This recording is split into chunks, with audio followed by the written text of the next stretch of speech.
I arrived in the small town of San Isidro on a bright oven-level sunny morning, dragging my suitcase behind me like a stubborn dog that didn't want to walk. I am a blonde American woman traveling across the Philippines for months now, trying to experience the country in the most honest and ridiculous ways possible, and San Isidro was my next target on the map. A local in another province whispered to me, "Go there. The police are too friendly. It's suspicious." Too friendly? Police? That combination was so strange it deserved its own entire episode. So I came. The moment I stepped out of the van, 3 police officers waved at me like I was their long-lost niece. One of them even yelled, "Ma'am, welcome to San Isidro." His smile was so big I thought his face might sprain. I waved back awkwardly because, in my country, police officers don't greet you like you're arriving at a family reunion. They usually look at you with a face that says, "Don't try anything." In San Isidro, the police looked like they were auditioning to be tour guides. I started walking toward the small plaza, and one officer jogged after me, not in a scary way, but like someone who found a puppy and didn't want it to run away. "Ma'am, first time here?" he asked, adjusting his cap. The sun was so hot the metal badge on his chest was already sparkling aggressively. "Yes," I said, wiping 90% humidity off my forehead. "I'm here to explore the town." He grinned. "If you need anything, just ask any of us. We'll help you. All of us know each other here. Even the chickens know us." I wasn't too sure if he was joking or if the chickens were actually part of their squad, so I simply nodded. My first goal was to check in at the guest house. I dragged my suitcase again, but after 10 seconds, another police officer appeared like they were teleporting around me. "Ma'am, need help with that?" he said, already picking up my suitcase before I even replied. I tried to take it back, but this man looked like he carried sacks of rice for fun, so I surrendered. He walked beside me and pointed at buildings like a museum guide. "That's the municipal hall. That's the bakery with the best pandazzle. That's our famous mango tree. We don't know why it leans like that." I asked him why they were so helpful. He took a deep breath. "Because tourists are rare here, and we like making people feel welcome." Then he lowered his voice and added, "Also, we get bored." The guest house owner was an elderly woman who called me Anak after 2 minutes of meeting me.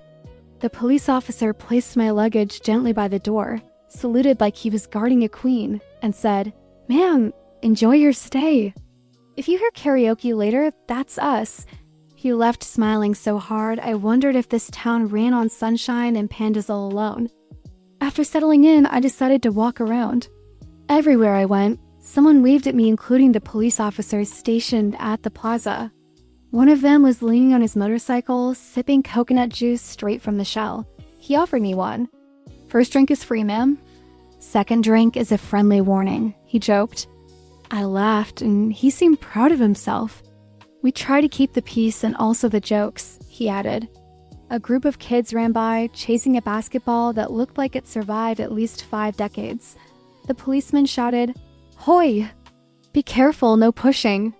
Then he turned to me and said, "They don't listen, but I try." I asked him if the town had a crime problem. He shrugged. "Sometimes someone steals a chicken, but usually the chicken comes back." That afternoon, I walked to the market. The police officers greeted every vendor, every tricycle driver, every grandma carrying vegetables. One officer was helping an old lady carry her groceries. Another officer was buying lumpia while giving directions to a cyclist. A third one was helping a foreign backpacker find an ATM. I realized something: the police here weren't acting friendly just because I was a foreigner. They were like this to everyone. The market was loud and colorful. People selling fish shouted prices like auctioneers. I bought bananas from a woman who insisted I take one extra. "Para tumangkad ka pa," which means, "So you grow taller." I'm already tall, but I appreciated the thought. As I walked out with my bananas, an officer stopped me again, not in a scary way. "Ma'am, where are you going next?" he asked. I told him I wanted to see the river. He pointed enthusiastically. "Just walk straight until you see a mango tree shaped like a question mark. Turn right. If you get lost, shout, 'Kuya police.' someone will run to you. I didn't know whether to laugh or take notes. Instead, I thanked him and kept walking. When I reached the river, I froze. The water was unbelievably clear, so clear that even my jet-lagged foreigner eyes could see fish relaxing near the stones. Families were washing clothes by the riverbank. Teenagers were jumping from a wooden platform and screaming in excitement. Kids splashed around like they had never discovered boredom. I took pictures, filmed some clips, and then sat on a rock to enjoy the view. After a few minutes, a police officer slowly approached on patrol. He wasn't carrying any weapon, just a notebook and a smile. "Ma'am, enjoying?" he asked. "Everything is beautiful," I said. "Good, if you want to swim, we can watch your bag." He paused. "We are trained." For that, his expression was serious, like this was part of national security. I told him I wasn't swimming today, but I appreciated the offer. As I walked back to town, I noticed something surprising: people and police continuously interacting like neighbors. In many countries, the police feel distant and intimidating. Here, they seemed like unpaid babysitters for the entire population. Later that evening, I heard loud music echoing through the town. Karaoke. It vibrated through the walls of my room like a mini earthquake. Curious, I went outside and saw a group of police officers singing in front of the station. One of them saw me and immediately waved. "Ma'am, join us. We're practicing for Fiesta."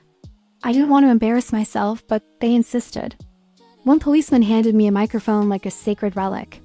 "You sing Taylor Swift?" he asked. I nodded, and the entire group erupted in cheers. We sang, danced, and laughed. Townspeople passed by and clapped. Kids joined. Someone brought pancit. Another person brought Halo Halo. The police officers seemed to know everyone's name and everyone's order of favorite snacks. At one point, I asked one of them, "Why are you all so friendly?" He looked at me with sincerity. "Because if we are kind, the people will be kind back, and that makes our job easier. No fear, just respect." Then he added with a grin, "Also, we like to eat with everyone." After karaoke, they insisted on escorting me back to the guest house. It was only a 2-minute walk, but they acted like I was the VIP of San Isidro. When we arrived, one officer said, "Good night, ma'am. Sleep well. If you need anything, just message the Barangay Facebook page." I closed my door and left. In America, if you contact the police, it's usually an emergency. In San Isidro, you can message them for karaoke invites. The next morning, I planned to leave. But Destiny or San Isidro police had other plans. As I stepped out, I saw a commotion near the plaza. Everyone was gathered around the center. I approached and saw a police officer holding a tiny kitten. The kitten was crying.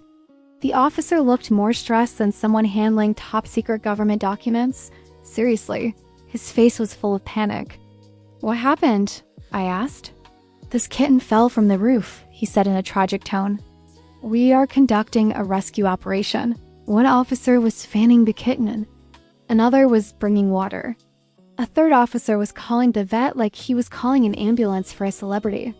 I watched the situation for 20 minutes. The kitten eventually stopped crying, drank water, and fell asleep. The officers celebrated like they had won a championship. "I think the kitten will be okay," I said. The officer nodded proudly. "Of course.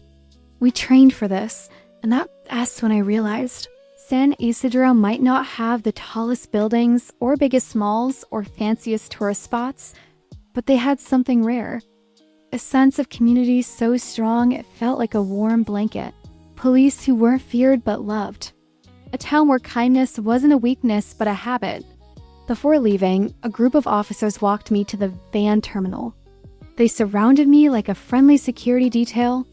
One of them even carried my bag again, even though it was basically empty this time.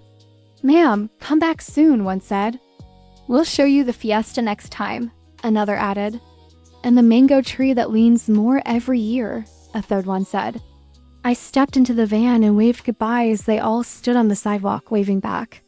It looked like the ending of a feel-good movie where everyone cheers for the protagonist. Except just a blonde American woman who came to find out if the police here were really that friendly. And yes, They absolutely were. On the ride out of town, I realized something important. San Isidro wasn't famous, wasn't flashy, and wasn't trying to impress anyone.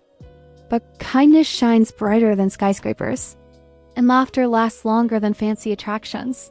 This little town with its overly friendly police force and karaoke-loving officers left a mark on me.